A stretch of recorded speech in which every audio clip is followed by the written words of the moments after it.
Ladies and gentlemen, welcome back to Luso Overland. I am the new owner of a sweet ride, a very sweet ride. Let me show it to you. It's a 1992 Toyota Corolla Wagon. That's right, I wasn't planning on getting a vehicle today, but I was on Facebook Marketplace and I saw this and the price said free.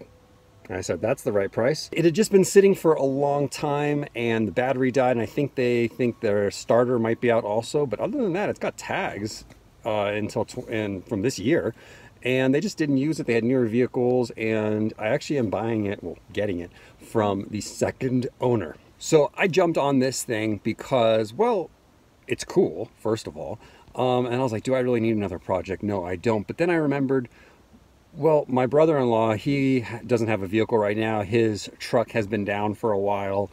And so maybe I can get this thing back on the road with his help, and it can just be his car. And I was driving here and I almost turned around. I was like, I don't need like another car to fix. But then I thought, like, no, you should go check it out. Like, maybe it's all clapped out. Maybe it's going to be a nightmare, but maybe not. And it turned out, no, the tires, from first glance, they look good. Like, the registration was valid as of this year. They say it needs a battery and maybe a starter. And so that is something I could knock out in like an hour. And if this thing's back on the road and he can have a vehicle, or we can pass it on to somebody that needs it, why not? So I'm here. I got the title, it's mine. I think I was competing with a lot of people to hurry up and get here. And I think a lot of the people were probably just gonna get this car, take it straight to the junkyard and collect like 500 bucks. Whereas my goal is to get it fixed and get it back on the road. And that makes me happy. Because it's kind of a cool car. 92 Corolla Wagons, pretty cool. And it's got super low mileage. It's only got 127,000 miles. I'll do a quick little walk around later in the video for you guys.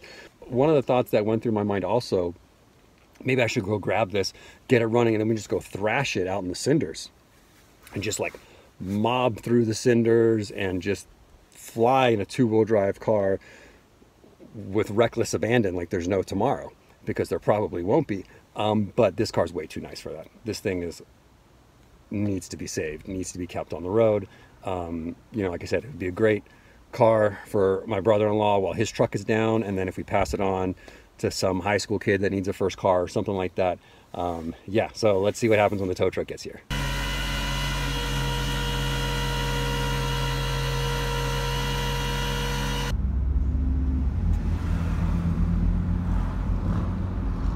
All right, so here it is. Just got it back to the shop with the tow truck. Got to use your AAA membership every now and then. So, 92 Toyota Corolla Wagon, originally from the Midwest, as you can see by the rust in the fender arches, but it is actually a really nice car.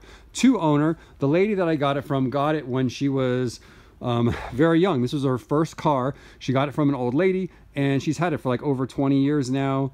And so there's definitely some sentimental attachment to it, and she was happy that it was going to a good home, somebody that was going to use it, get it running, driving back on the road, and not just crushed. It only has 120 something thousand miles on it, and as you can see, the interior looks like that. 127.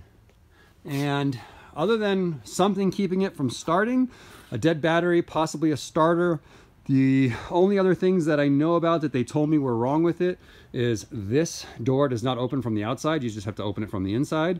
And there is a slow oil leak, just seeping from someplace, but something they never worried about.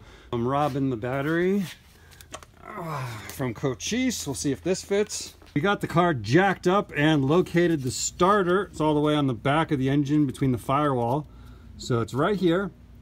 I'm gonna check, see if it's getting voltage.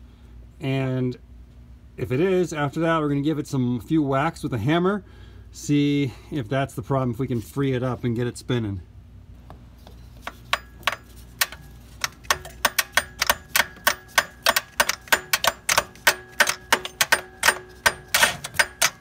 Hey, it did something there. Oh! Oh, the whacking the starter trick worked! $0 engine revival.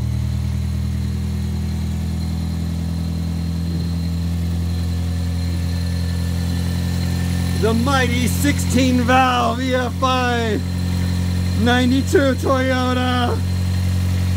So happy.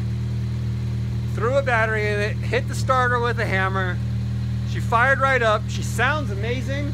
I'm gonna turn it off right now so we can check oil, and then I think we can probably move on to like make sure there's air in the tires, do a test drive.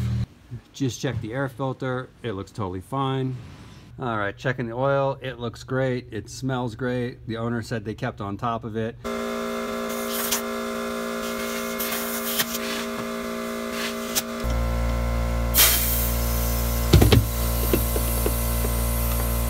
So in terms of safety equipment, there's no anti-lock brakes, there's no airbag, no crumple zones. What do we have in this 1,600-pound tin can? Well, we have a seatbelt, but it's broken. You can see here the cover is missing and everything. I guess in the meantime, I can run it over to the passenger side, but definitely gonna get on that. All right, we are on our first test drive. Put some Marvel Mystery Oil in the gas tank. It's saying we got a full tank of gas. Well, that's handy. And we're just gonna see how she feels. I think we have no muffler. We have brakes. And then from here, my brother-in-law and we just decided to start driving this thing and having some fun with it. We're like fucking Chris Farley getting out of a clown car. I didn't hit my shins, man. The bumper's below my knee.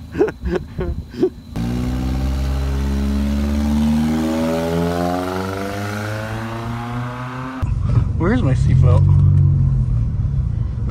So that's kind of funny because look down there. Yeah, it's like a 3-point. There's a 3-point harness there. But I think it works possibly electronically, maybe. I don't know. What happens if you open your door? Does it take the seatbelt off? No. No, it's connected to the door. Oh. Okay. Maybe that's like an optional, like back in the day, like lap belt would be an extra piece of security. Literally nothing. Look at this. Safety, man. Floor it. I'm on the floor. Well, that's not bad. It's comfy, dude. It's fine.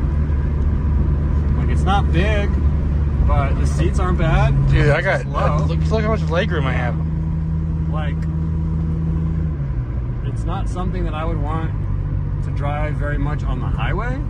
No, and also it's an absolute death trap. Mm-hmm. Especially if this doesn't get fixed. I mean, look at that GMC right there. The top of the hood is like at my face level. Or you get sideswiped, you're... Oh man. The 6-year-old stuff there's in the vents is spewing out. Yeah, I'm gonna put it on our feet for a little bit. Looks like there's a note back there. Yeah, there's like a note card. It's like writing. Really? In the vents, yeah. Kinds of treasures. See that? Look at this thing doing some work today, running errands, getting a tire mounted and balanced. Things like this tire from Yoshi, my 2005 Montero, is like half the size of the car. Quality.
right, hold up. Let me put on my 3-point harness. All right, so we're out of the junkyard. We have to get a seat belt base. So we found this sweet 87 Camry wagon at the junkyard, and that's what we're grabbing. Not the best air to be breathing. We're literally risking our lives. Dude, this is dangerous stuff. The Corolla. You get. Think anybody ever died in here? Hantavirus. It looks like the same style. It's the same color.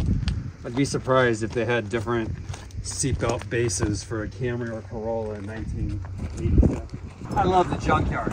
You never know what you're gonna find. Look at, I don't even know what this is. It's maybe a 3 Series, 2000 3 Series BMW. It looks to be in good shape. But like, if any of you guys are schemesters, hustlers, you're looking to make extra money, look at this thing. Engine cover, it's already out of the vehicle. This thing probably fetches a good amount of money on eBay. There was a time in my youth where I made a lot of like spending money, extra money, by going to the junkyard, pulling parts, selling it on eBay, because they don't care what it is. Like, they sell taillights for 20 bucks, but it doesn't matter what it came out of. So it came out of a Beamer or a Toyota Corolla or a super rare car, it's gonna be 20 bucks. And some of those taillights, for example, could go for hundreds of dollars on eBay. So I just love walking by, seeing things like this that you don't normally see. Well, it's past Christmas, a couple weeks later into the new year, and I'm gonna get working on this thing today just a little bit. I don't think I'll get much done because I have my trainees with me. But the plan is to swap in that new seatbelt base and also maybe get an eyeball on the starter, take a look at that, see if we can replace it, because it's still been having trouble starting, even though we know we can always use a hammer to get it going. But, you know, it's just not something I want to do every time. Well, a little bit more complicated to get this seatbelt base out. I got the seat unbolted from the floor, but because of the 1980s electric seatbelt thingamajigger that moves on like a track, the seatbelt's like part of the chair, and I can't pull the chair out because it goes into the center console, and I don't want to pull the whole center console apart, so we just had to do this, but we're getting there. You can see got a wrench on the bolt, so we're getting there. And what do we have under here, under this driver's seat? Let's see what treasures. Pen. This is actually my favorite kind of pen. These Bic Ultra Round Stick Grip Gels. They're actually 100% my favorite. We got hundreds of them here at the warehouse. We got an earring. This is cool. That's a cool sticker. Hair clip, an Allen key, and 3 cents. It's a little different. You can see the stem at the base is a little taller. When I take the seatbelt, it clicks in, so I think it's gonna work just fine. Found one small issue though. The plugs are different. So we won't have that electrical connection working, which I don't know how big of a deal it is. I guess I could splice the Corolla connector onto the donor. Well, because I don't have my electrical connectors, I'm gonna pause on the seatbelt job because I don't want that seatbelt light to be on the entire time for not having the electrical connector. So let's move on to the starter. I love it when car projects justify the purchase of more tools.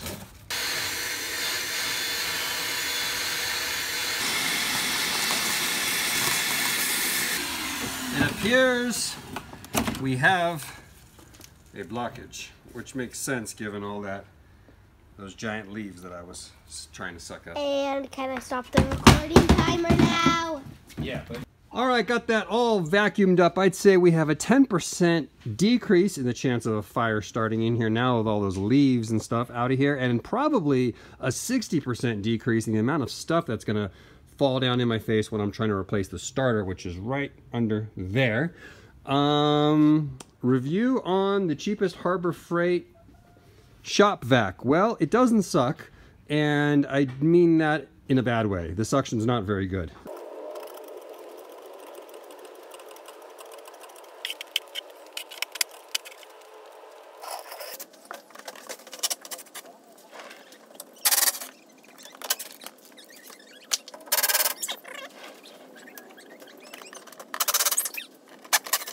Well, after I just got done saying how nice and not rusty this was, that bolt snapped right off that holds the driver's side splash shield cover, but whatever. You can see now we have access to more things. I'm going to be doing a coolant flush probably, so we'll need to get access to that lower radiator hose. And I wonder if this will help me, well, definitely help me with the oil change, which I'm going to do too, but maybe it'll help me get a better peek at that starter as well by having this stuff off. First step is going to be to come in and disconnect your negative battery cable. Got this Reman unit that was only $40. So parts for this thing are cheap. Now the bottom bolt, looks like there's only 2 bolts on the mounting, one on the bottom and then one opposite on the top. And the bottom one is not hard to get to, but the top one looks really impossible. I don't know if I can, don't think I'll be able to show you, but right there, there's the mounting point right there. I don't know how I'm gonna get to that. I'm definitely not taking the exhaust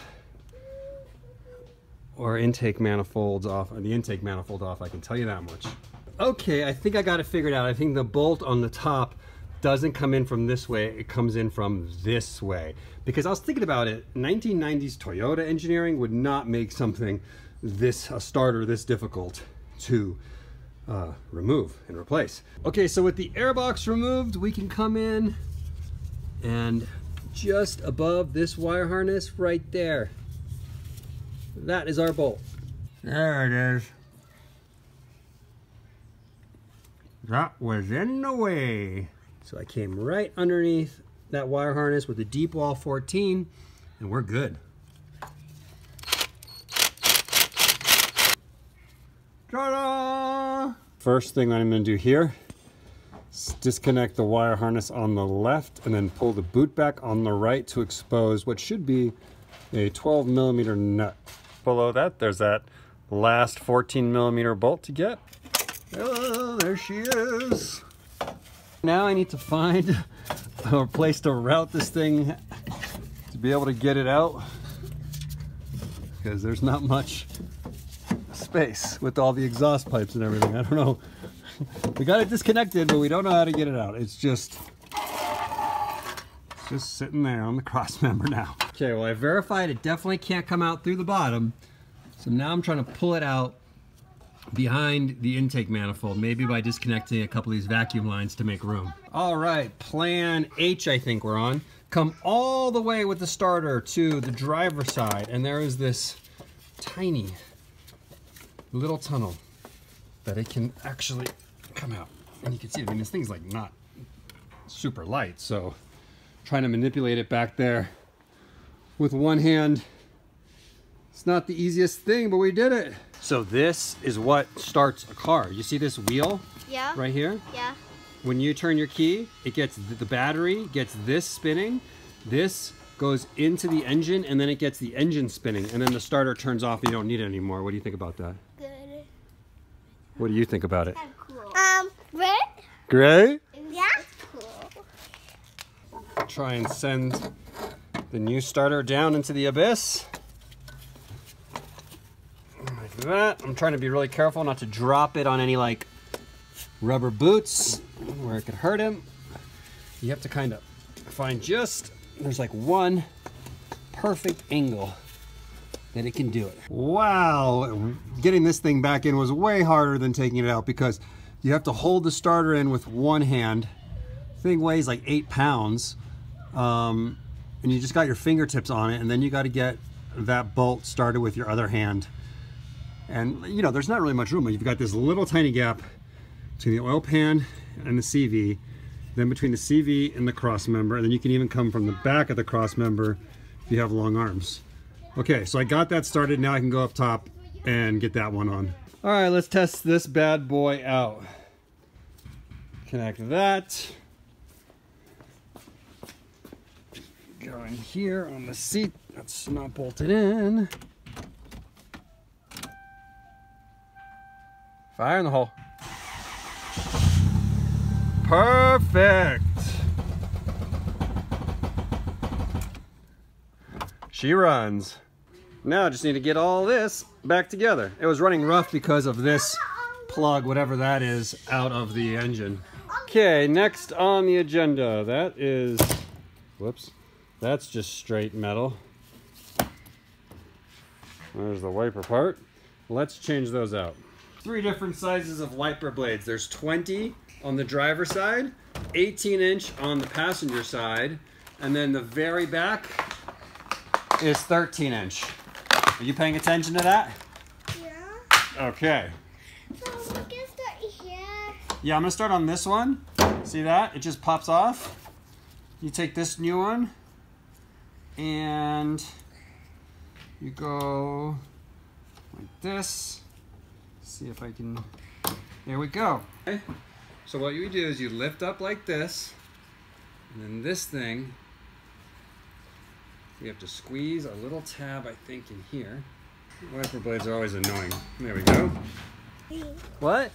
This is amazing. You think so? Yeah.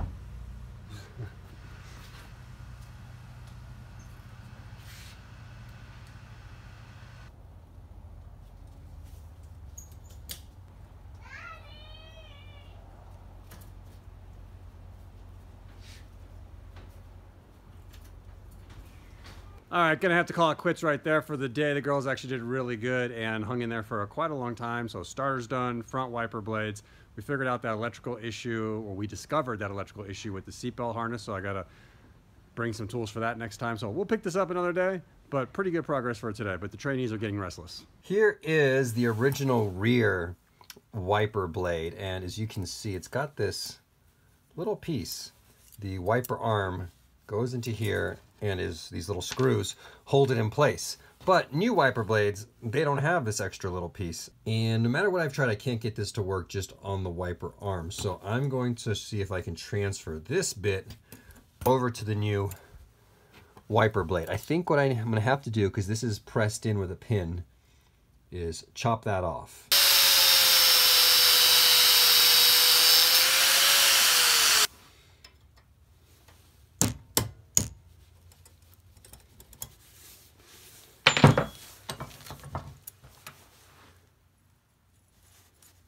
Go.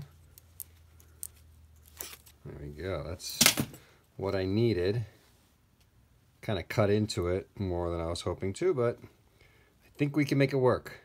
I have this assorted nut and washer and bolt kit from Harbor Freight, and I hardly ever use it because most of the hardware in there is super tiny and like rinky-dink.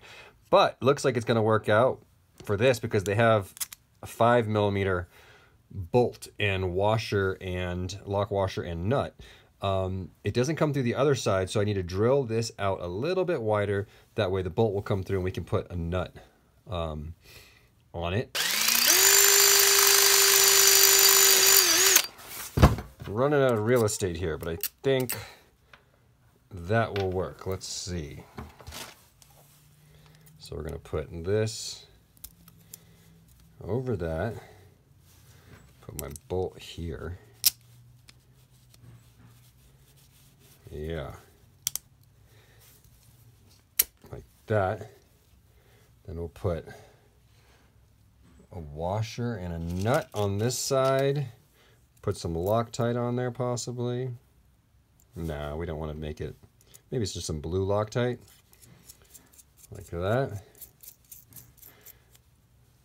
That'll work. And I will chop that stud off to make it a little bit more presentable.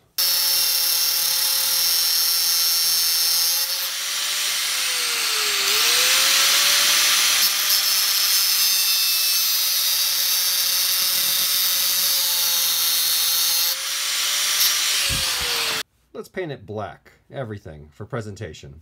All right, while the paint is drying on that rear wiper blade arm, I figured I'd mess with the seat belts. I have my electrical stuff today. So the Camry donor seatbelt out of the junkyard has a different plug than the Corolla's original. The wire gauge looks the same, so I'm just gonna chop this one off and splice it into this one. I don't know if polarity matters, so I'm just gonna take whatever wire was on the left is going to hook up to whatever wire was on the left on this one. I kind of doubt it does. I think as long as it completes a circuit, but we'll see. I want to give myself plenty of room in case I screw up. So we'll go like that.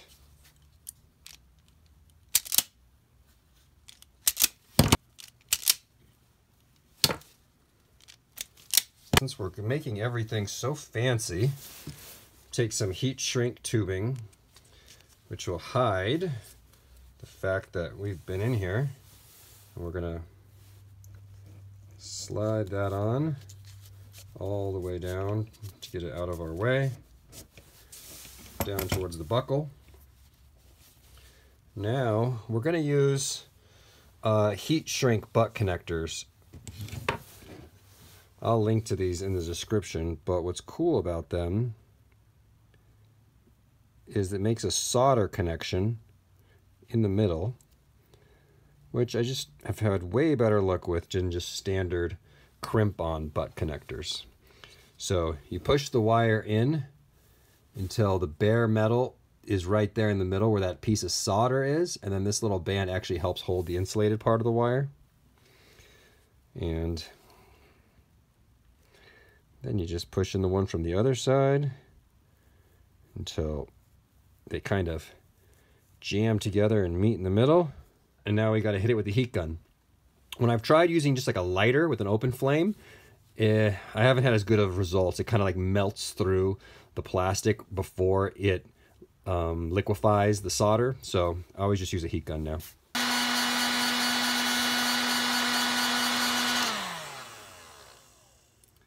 There we go. You have to keep going longer than you think, and then it's pretty obvious when the solder liquefies. I kind of doubt it's going to show up on camera, but you can visually see when it liquefies, and then you know you're good.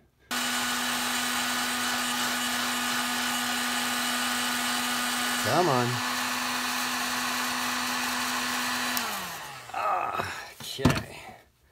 Got the battery that the car came with on the trickle charger. I opened up those caps and filled it up with some distilled water, make sure the water level was good in there. And now you can see the green light is on the charger. So that means that we have successfully loaded up full of pixies to max capacity in here. So I'll toss this back in the vehicle and see if it'll hold a charge. So we got the wiper blades replaced, but then when I tested the wipers, nothing happened.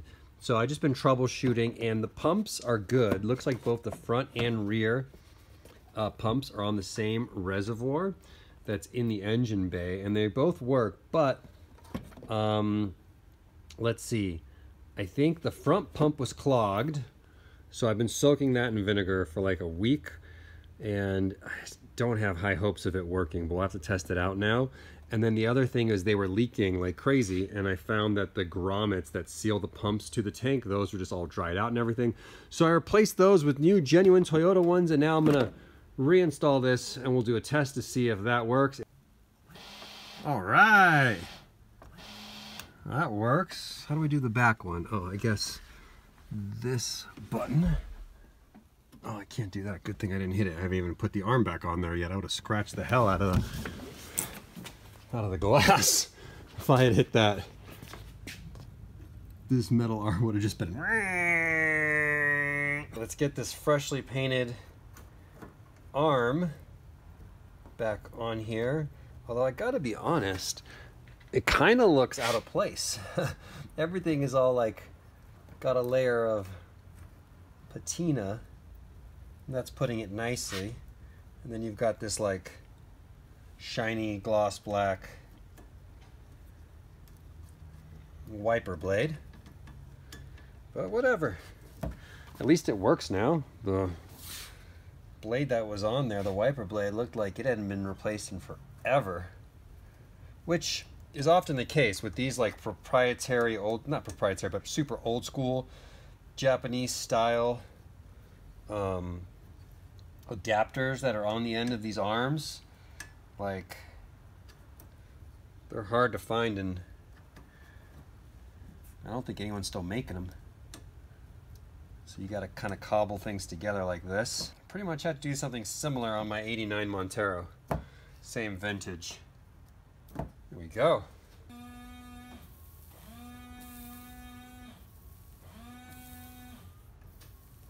Well, as you can see, the arm works. That's the most important thing. But the nozzle did not spray anything out.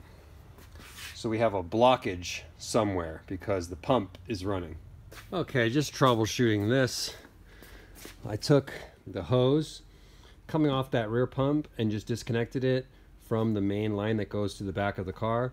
Press the pump button and this stuff shot water everywhere. So we know that the pump in this section of hose is good. We know the problem lies from here and on to the back. So we gotta find where the blockage is.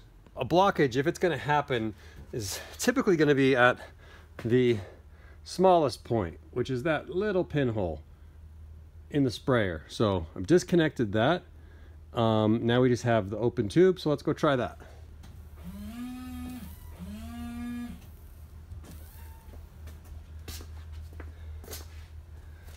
Well,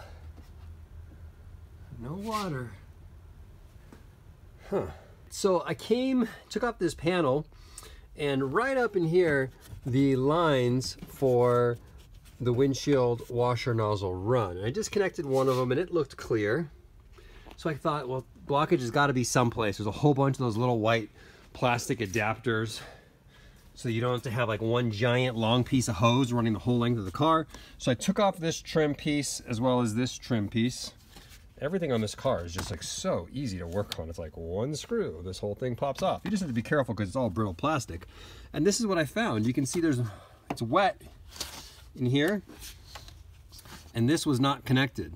And it looks to me like that plastic adapter is blocked with something. So I believe we found our problem. I got to get this little white plastic adapter where it necks down and the tube gets smaller. Got to get that cleaned out. We'll reconnect it to this hose, and fingers crossed. Okay, so I think this is gonna work. This thing is actually pretty interesting. There's like a metal check valve in there, which is interesting. So it wasn't actually blocked. This was fine. What I thought was a blockage was that check valve. Instead, the blockage was up in this portion of the clear hose. That section had this big spring inside of it, probably meant to keep this from kinking. Problem is what it did instead is it allowed calcified windshield washer fluid to cling to it and get stuck in it and build up in it. A lot of times if you buy like the cheapest windshield washer fluid, it like calcifies over time, or people cut it with tap water. So if you're gonna cut it, use like distilled water or just buy like a higher quality fluid. But I think this problem is gonna be fixed. I'm just gonna reconnect this stuff now. I might chuck the spring back in here and we should be good, I think, hopefully, fingers crossed. Well, I still wasn't getting good flow through the back nozzle. So what I did is I disconnected it back there, sent compressed air through it as I disconnected the line on this side, and I got a whole bunch of chunks out of it. Don't know if you can see that, but I think it might work now. So I'm just gonna reconnect that and give it a go. There we go. Yeah, look at that stream. Done. Never spent so much time working on windshield wipers in all my life. Hey there, it's like 2 or 3 months later. I just got done at the DMV, finally got this thing registered. We had some title issues, but the owner was nice enough to meet me. Got it registered, 25 bucks for the year. Gotta love old cars. And now it's time to go ahead and tackle that slow oil drip that this car had. It wasn't a big deal. I could have just left it. It was only a couple drops a day that would drip down onto the driveway. And I could tell just by looking at the valve cover that that's where it was coming from. Ton of evidence from an oil leak happening for a long time there. So I decided, you know what? Let's just take care of this thing so that it doesn't leak oil every time it's parked on somebody's driveway. So first things first, really simple, just 3 nuts on the top of the valve cover, a bolt over the timing belt cover, and then just a couple hoses going to the intake. And just cleaning it up, there was a lot of, there's like these 4 wells in each corner inside the cylinder head, and they didn't have like a hole in them. It just looked like a well, like a vessel almost. They just filled up with oil sludge. So I'm cleaning them out, even though I don't really know what their purpose is for. And then just heading over to the valve cover itself, peeling off the old one and seeing that it's been on there for a really long time, leaving a lot of residue. So I'm going to have to use some gasket remover. So that's what I'm using right here, some Motorcraft gasket remover. It works really well. It's really melt your face off kind of stuff, and it takes care of melting the rest of this gasket off.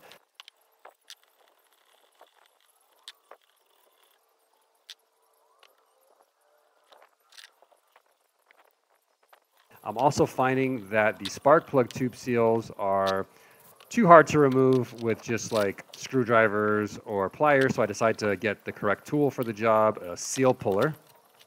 I used the seal puller for the first one, and then I decided to try an old trick instead. It's where you drill a hole into the seal and then put a small screw in it, and then that allows you to use the claws of a hammer to get better leverage to pull the seals out. And as you can see, it worked really well. Of course, you just have to be careful that you're not drilling into the valve cover itself, that you're drilling in a safe area. But I do like this method for some areas where it's hard to get a seal puller in. This hammer can work better, and it also spreads out the force rather than just one area like with the seal puller. On this last one, though, I switched back to the seal puller. The hammer was just giving me a little bit of trouble. Now just doing a final clean with some brake cleaner on the inside of the valve cover. Now I am pulling out the seals for the mounting studs and comparing them to the new ones in the valve cover gasket kit, which I got, which is really nice because it has the valve cover gasket, spark plug tube seals, as well as these seals. Took off the oil cap, and the gasket on the inside of that oil cap was rock hard, so I decided to replace that also with the new genuine Toyota one. I'm actually really surprised I did not ruin the oil cap in the process of trying to get it off because of how like crumbly and old that plastic was. And now I'm doing a completely unnecessary step, cleaning up the outside of this valve cover for some presentation on a car that looks like it's sat at the bottom of the ocean. And now it's time to install the new spark plug tube seals, which basically involves just cleaning out the well with some brake cleaner, coating the new seal in some motor oil, and then hammering it into place with a socket of the same size. It works out to be about a 33 millimeter socket. Is the best fit for them. But for you that have done this job before, you might notice that I am installing the seals in upside down. These aftermarket ones had a slightly different design, and so when I compared them to the original OEM ones, I messed up. What I should have paid attention to is the inner portion of the seal that goes over the spark plug tube itself. It needs to be beveled in the direction that will accept that spark plug tube, or else you fight the valve cover when trying to install it. So here I am the next day with some replacement seals. I had to yank out those ones that I just installed and then do it over, installing the seals the correct direction.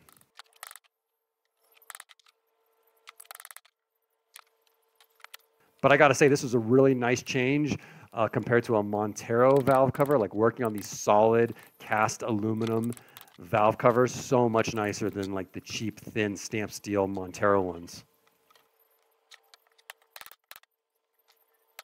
And now finally it's time to replace that leaking valve cover itself. I'm taking a little bit of Permatex Ultra Gray, putting it in just a few areas in the channel to help hold the valve cover gasket in place, most notably on the bottom of those two half moon areas on the sides. Those are always the trickiest spots to get sealed. So a little bit of RTV, which I'm usually not a fan of using, but in this case it makes sense. Putting a little bit to help hold that gasket in place, and then same thing now on the cylinder head side, doing a final clean, and then a little bit of RTV on each side of the half moon on both sides of the engine.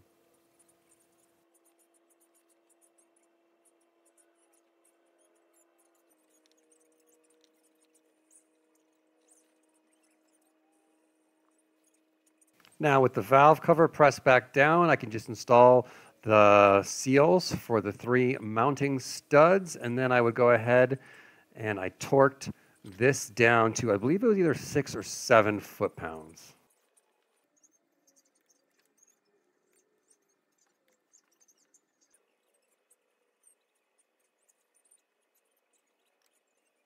Just throwing the spark plugs back in, and then we are all done with the valve cover gasket. And then I would leave it for 24 hours, give that RTV plenty of time to cure. And now moving on to the coolant flush. First thing I did was empty out all the contents of the cooling system by removing the lower radiator hose and letting that dump out. Then I filled it up with distilled water and added the Prestone cooling system cleaning solution and ran that in the vehicle for about 20 minutes so it can circulate and start cleaning things out. And then I just dumped that out, added more distilled water to the system, ran that for 10 minutes, and just keep repeating this process. I think I did it 4 times with just distilled water. And you just keep doing that, running distilled water through the system, dumping it out until you're happy with the way that it looks, that it's getting most of the old coolant out and that it's starting to come out translucent. You're probably never going to be able to get it perfectly clear. There's always going to be some tint to it as it picks up scaling and things on the inside of the cooling system. But here you can see where we started from the left and where we ended up on the right. Time to throw a new thermostat into the system. So I just had to remove the battery. And then you can come in from the side. The thermostat housing is right there. There's just 2 10mm bolts. So you can undo those and then remove the radiator hose from the thermostat housing cover. And that will expose your thermostat. Well, look at this thermostat.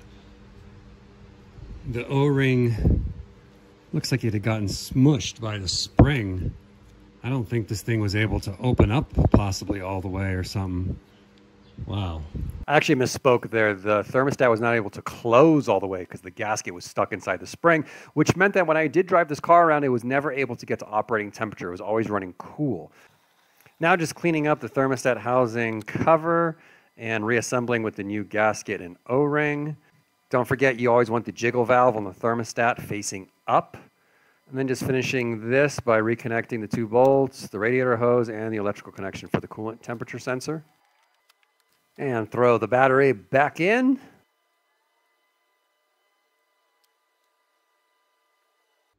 And then it's time to do the final fill with the new antifreeze. I'm using Zurex, the Toyota Red, filling up the coolant overflow bottle, and now the system itself. And now we're just working on getting the air out of the system. These coolant funnels are really handy. They attach onto all different kinds of radiators with a bunch of adapters that come with the kit. And again, I'll link to all this stuff in the description, but basically what they allow you to do is fit them on the radiator, get your vehicle up to operating temperature, and then you can step on the gas and it helps force any air out of the system. You can just keep doing this until the bubbles basically stop coming out. Home stretch, time for the oil change. The oil had been in there for 6 years, but only 1,000 miles, according to the Jiffy Lube sticker on the window. And as you can see, it looks fine. No water or anything like that. But yeah, good to get it out and replace with some fresh oil. And now you can see me reach up to grab the oil filter and burn myself on the hot exhaust manifold right there. Now I reappear with a rubber band taped around my sleeve so that doesn't happen again while I scrape off the old drain plug plastic crush washer. And out comes the filter.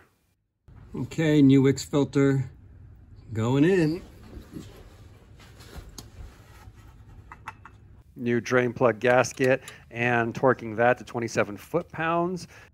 And now refilling the system with some 10W30 Valvoline synthetic blend that I got for free with, I think, a 91 B2600i truck that I bought a year or 2 ago. That's the cool thing about buying old, crappy vehicles. They seem to always come with goodies, extra things in the purchase that then you can use for future projects.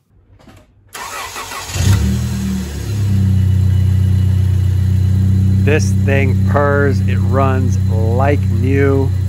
Nothing left to do but to throw the splash shields back up. Did have to use a few self-tappers, pole barn garage style, but no biggie. All right, that completes the restoration, as far as I'm gonna take it, of this free vehicle. We've got fresh oil, we've got fresh coolant, the wipers work, it starts every time, the dome light works. We've done a lot of little things, and it's fine. I'm not gonna invest in putting new tires on this thing. I'll save that for the next owner. It's got a pretty bad exhaust leak. The exhaust is all rotted out. I'll save that for the next owner, but it would be a good first car or car for someone who just needs to get around town, because it actually does fine. I've been driving it around for the past several days, and yeah, it's fine in the city. Like the 1.6 liter, it's not a dog. Like, I mean, okay, it is slow, but it gets up and goes, and it's surprisingly peppy for what it is. Totally fine for getting around town. I wouldn't want to drive it on the highway all the time, on long road trips or anything like that on the interstate, but it'll be a great car for someone. So I think I'm probably gonna post it for sale. I don't really see any, need for this in the current fleet, although it is kind of fun to drive it. And just be like low to the ground, and the exhaust is all loud and everything. It's kind of fun. But instead, I know I promised you a complete walk around of this car, but instead what I'm gonna do is I am gonna do that, but I'm gonna post a separate video as a Doug DeMuro car review parody video. This is a 1992 Toyota Corolla station wagon, and it's a very cool, very retro station wagon. But it may not be the cool station wagon that you're thinking of, like a Mercedes AMG. So I'm gonna post that separately. And other than that, you guys, I just wanna thank you for watching. I hope you enjoyed this free car revival. I know I had a good time working on it and making this thing come back and be a reliable driver. So with that, I will see you in the next Lusa Overland video.